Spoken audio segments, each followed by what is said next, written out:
Salut les Blaugrana, j'espère que vous allez bien. Comme vous le savez, c'est le Mercato. Et qui dit Mercato dit on envoie encore une fois tout le monde du côté du FC Barcelone. Aujourd'hui, on va évoquer des pistes qui ont déjà été étudiées par le passé du côté de la Catalogne. Moi, ça ne m'enchante pas tant que ça. Je ne veux pas forcément voir ces joueurs-là au Barça. Bien évidemment, je fais la vidéo actualité pour vous partager les informations et vous permettre vous aussi de donner votre avis dans l'espace commentaire. Donc n'hésitez pas à participer au débat. Sans plus attendre, on commence cette vidéo actualité. Non, j'allais oublier. La petite demande de d'habitude, les gars. Le petit like, le petit abonnement. Si le contenu te plaît, ça ferait extrêmement plaisir.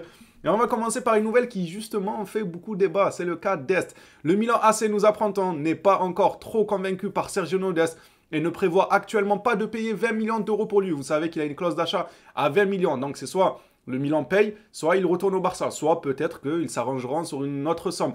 Mais je voulais rebondir tout de même sur ça, parce que quand il est parti, je disais que c'est un joueur que j'aimais bien. Dest, c'est un joueur que j'aime bien, mais qui n'est pas assez mature dans son jeu, dans sa façon de jouer pour être au niveau d'un Barça qu'on souhaite revoir à haut niveau. Parce que si c'est le Barça d'il y a 2 ans et tout, ok, si vous voulez rester à ce stade-là, gardez Dest. Mais si vous voulez évoluer, vous voulez un top Barça, Dest n'a pas les épaules. Dest, vu ce qu'il a proposé, il n'a pas les épaules d'un grand Barça. Il faut qu'il fasse mûrir son jeu et là, on pourra discuter car le joueur, ça se voit qu'il est talentueux. Personne ne pourra lui enlever son talent. Seulement, c'est le FC Barcelone. Il ne suffit pas d'être talentueux. Il faut travailler, il faut devenir mature. Moi, je comprenais totalement que Dest parte du FC Barcelone. C'était totalement compréhensible. De nos jours, on nous apprend que malgré le prêt au Milan AC, le Milan ne sont pas satisfaits de son rendement et ne souhaite probablement pas lever l'option d'achat à 20 millions.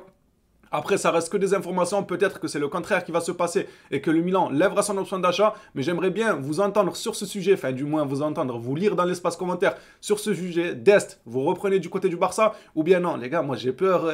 L'anglais aussi, il est parti en prêt, non? L'anglais, c'est un prêt, il me semble. Prêt ou achat, je m'en rappelle même plus. Tellement on parle de dossiers, je m'en rappelle même plus. Il y en a tellement. Mais j'ai peur que Dest revienne, l'anglais revienne, Umtiti revienne. Oh là là, les salades, les histoires. Imaginez, ils reviennent tous là-bas. Oh, les salades. Non, sincèrement, pour Dest, j'aimerais qu'il soit un peu plus mature dans sa façon de jouer. Il peut apporter. Dest peut apporter au Barça si il a ce déclic-là.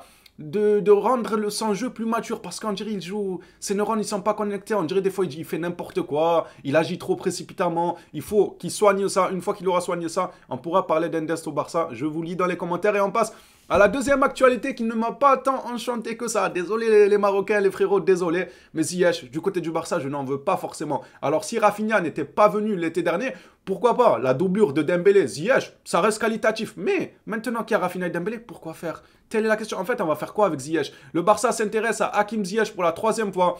L'attaquant marocain serait partant pour remplacer Memphis, car il sait qu'à Chelsea, Memphis ne jouait pas sur la droite. Déjà, Ziyech joue énormément sur la droite. Bon, il peut jouer en 10 aussi, il a une bonne patte gauche, mais il joue énormément sur la droite. On a déjà 2 ailiers droits. Chelsea, reprenons, on en était où? Memphis, car il sait qu'à Chelsea, qui a signé 3 attaquants, il n'aura que très peu de minutes. C'est dommage. Franchement, il y a des choix de carrière, moi je ne les comprends pas forcément. Après, est-ce qu'on lui a vendu du rêve pour le faire signer? Certainement en réalité. Certainement que Chelsea lui ont dit, ouais, tu vas être titulaire, on compte sur toi et tout. Finalement, ils ne se sont pas entendus sur la manière de jouer, sur le rendement du joueur.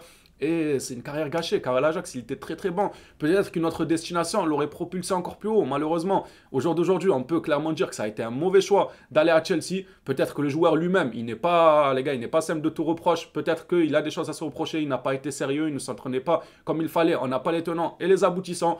Mais en ce qui nous concerne, nous les Blaugrana, Ziyech, moi ça ne m'enchante pas énormément. Je vous lis dans les commentaires, dites-moi ce que vous en pensez. Est-ce que vous prenez Ziyech ou pas du tout? Après, pour un prêt, pourquoi pas pour dépanner le départ de Memphis? Je préfère par exemple un Ziyech à Guedes. Après, c'est pas le même poste. Guedes, déjà, lui, il peut jouer de l'autre côté. Il est polyvalent sur le front de l'attaque. Ziyech, lui, joue en attaque en droit. Et comme je l'ai dit, en attaque droit, on a déjà du mal à départager le temps de jeu entre Dembélé et Rafinha. Si on rajoute un 3e, il ne jouera pas forcément du côté du Barça. Or qu'il souhaite quitter Chelsea pour avoir du temps de jeu. Comment il veut jouer alors qu'il y a Rafinha et Dembélé devant lui? Allez, on passe maintenant à justement Memphis Depay. On en parlait. Avec le transfert de Memphis, le Barça a une option d'achat pour Carrasco. Franchement, Carrasco l'été prochain, les gars, vous allez dire je suis aigri, je veux personne. Pourquoi faire Carrasco l'été prochain? Franchement, pourquoi faire? Alors oui, il y a quelques vidéos, j'avais dit que Carrasco, ça m'intéressait. Mais c'était en cas d'un échange avec Depay, qu'ils viennent maintenant, là, pendant cette période hivernale, qu'ils viennent au FC Barcelone et tout. Ah, j'étais totalement chaud. Mais l'été prochain, pourquoi faire? Pourquoi faire Carrasco? Pourquoi pas? J'espère qu'il va nous surprendre, j'espère qu'il va faire une Aubameyang. Je n'aime pas forcément critiquer les joueurs avant leur venue. Je veux toujours leur donner du temps, voir ce que ça va donner. Je l'ai fait avec Aubameyang, j'étais l'un des seuls à le défendre lors de son arrivée au Barça en disant Calmez-vous. Aubameyang, il aura envie de renaître, etc. Carrasco, mine de rien, ça reste un bon joueur. Selon moi-même, un joueur sous-coté, vu la manière de jouer de l'Atlético et tout, ça bride le joueur. Ça reste un bon joueur de ballon. Mais moi, j'aurais aimé viser plus haut. Après, ce ne sera pas cher. Vu ce transfert de Memphis Depay du côté de l'Atlético Madrid, le Barça a négocié apparemment une clause d'achat pour Carrasco à 15 millions. Franchement, c'est pas cher. C'est pas cher du tout pour Carrasco. Par contre, je ne sais pas quel âge il aura. Est-ce que c'est une bonne affaire de l'acheter pour le faire jouer un peu, ensuite le revendre? Je ne saurais pas vous dire. Je n'ai pas son âge en tête. Mais ça ne me vend pas du rêve, quoi. Pourquoi pas, mais ça ne me vend pas du rêve. Dites-moi, vous, de votre côté, Carrasco, l'été prochain, vous prenez ou pas? Je vous jure que pour cet hiver, j'étais chaud, moi. Un échange de paille Carrasco, j'étais totalement pour. Mais de là à l'été prochain, franchement... Après, peut-être que le Barça ne fera pas forcément encore de folie avec les leviers économiques, parce que je sais que le rêve des Blaugrana, ça serait de ramener Leao, mais ça va être compliqué. Ça va être compliqué, Leao, les gars, ça coûte très très cher. À voir si le Barça va faire une folie sur le mercato ou pas. Mais si jamais on ne fait pas de folie, sincèrement... Si on ne fait pas de folie, je me contenterai quand même de Carrasco parce que je me dirais on ne peut pas. Et dans cette situation de ne pas pouvoir avoir un joueur quand même bon comme Carrasco, c'est pas à rejeter. Franchement, c'est pas à rejeter, sachant qu'on a Ansu Fati. Est-ce que je dois préciser qu'on a Ferran Torres? Je le précise pas, on n'a pas Ferran Torres. C'est comme si on n'avait pas... Quand il joue, c'est comme si on n'avait personne, les gars, Ferran Torres. Allez, on passe à la suite avec le tirage au sort de la Copa del Rey qui a eu lieu cet après-midi officiel. Le Barça affrontera la Real Sociedad pour les quarts de finale de la Coupe du Roi. Match au Camp Nou. Franchement, net et sans bavure le tirage pour moi. Il est super le tirage. C'est un superbe tirage du fait en plus de ça. Nous, on tape la Real Sociedad au Camp Nou. Mais pas que ça. De l'autre côté, le Real, ils vont jouer l'Atlético Madrid. Déjà, très belle affiche qu'on regardera bien évidemment. Mais de l'autre côté, le Real, il risque déjà de se faire éliminer. Ou du moins l'Atlético Madrid. Du moins, ça va être... une équipe qui peut titiller le Barça qui va être éliminée de sûr dans cette confrontation entre l'Atlético Madrid et le Real. Même si moi, vous savez mes positions cette saison, pour moi, l'Atlético Madrid n'est pas les concurrents du Barça. On les tape aller-retour. Aller-retour au ciel, sur Mars. On les tape, l'Atlético Madrid. Ça, c'est certain. Et même le Real, ça ne m'aurait pas fait peur de tomber contre eux, franchement. Au contraire. Si on serait tombé contre le Real, d'un côté, je me serais dit, c'est le moment d'enfoncer là. Le couteau, il faut l'enfoncer. On l'a déjà mis les matchs d'avant. Il faut l'enfoncer et les éliminer de cette Coupe du Roi. Maintenant, ça s'est pas fait. On a eu la Real Sociedad. C'est plutôt pas mal. C'est un tirage assez cool. Le Real de leur côté a un calendrier très très chargé. Ils ont une baisse physique un peu ces derniers temps.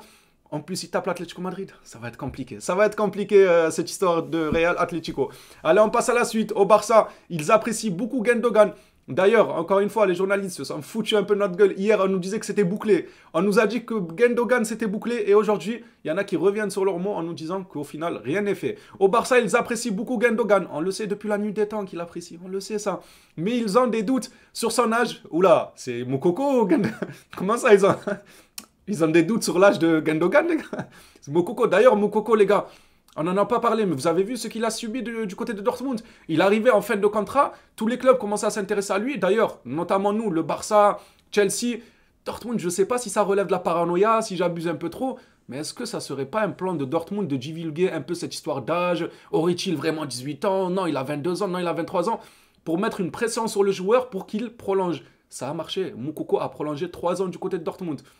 Est-ce que c'est un hasard? Est-ce que c'est un hasard qu'on essaye de sortir voilà, des dossiers âge par âge au moment où son contrat allait se terminer? Peut-être, on ne peut pas savoir. Le milieu professionnel, les gars, personne n'est ami. Il faut savoir ça. Dans le monde du travail, là, ceux qui travaillent savent très bien, personne n'est ami. Il n'y a que de l'hypocrisie, il n'y a que des coups bas. Si on peut te faire des coups bas, on va te le faire. Donc ça ne m'étonnerait pas qu'un jour, ça sorte au grand jour, dans les journaux et tout, que Moukoko a subi un genre de chantage. Voilà, on va dire, ouais, t'as ça, prolonge, mon gars. Si c'est vraiment ça, je l'espère pas, hein, je l'espère pas. J'espère qu'il a prolongé parce qu'il avait envie de rester tout ça, et non pas à cause de cette pseudo-histoire d'âge. Que le contraire, qu'on a pris un peu de force, etc. Ça serait vraiment triste, je serais sans plus étonné non plus. Alors, on va continuer de lire.